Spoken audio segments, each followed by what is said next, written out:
Na úvod slávnosti sa biskup stretol spolu s veriacimi v miestnom kostole na svätej omši.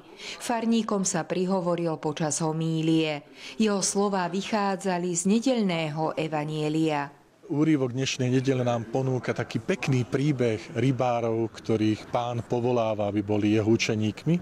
A pozbudil som veriacich, že Pán nepovoláva ryby, lebo ryby sú nemé, ale povoláva ľudí, aby boli oni rybármi ľudí.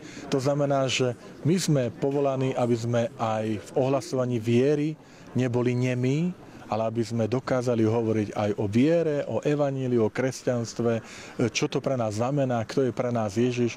Po liturgii sa veriaci spolu s kňazmi presunuli ku kaplnke. Tu postavili vďaka projektu za 3 mesiace a má tvar rotundy.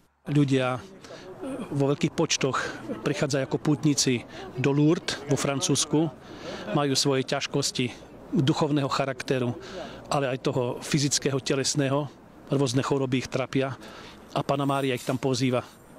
A niektorí ani nemôžu ísť do Lourdes kvôli veku alebo kvôli imobilite, tak preto sme sa rozhodli postaviť kaplnku, ktorá bude zasvetená Panny Márie Lourdeskej, ktorú vzývame ako uzdravenie chorých. Som rada, že ju máme, pretože bude viacej priestoru na modlitbu. Matka Božia nás vždy počuje, vždy sa za nás prihovára.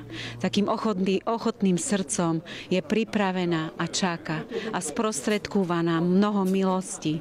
Ďakujem Pánu Bohu za takúto vec, že tu niečo také vzniklo, že v tejto odzóne, kde chodia aj naše deti, vznikla takáto kaplnka v ich blízkosti, pretože tá Panna Mária bude nad nimi držať tú ochrannú ruku. Panna Mária je pre mňa veľký vzor, chcela by som prísť ako ona a budem túto kaplnku navštevovať. Kaplnka je súčasťou športovo-oddychovej zóny, ktorú vybudovali v blízkosti kostola a bude slúžiť na duchovné povzbudenie veriacich.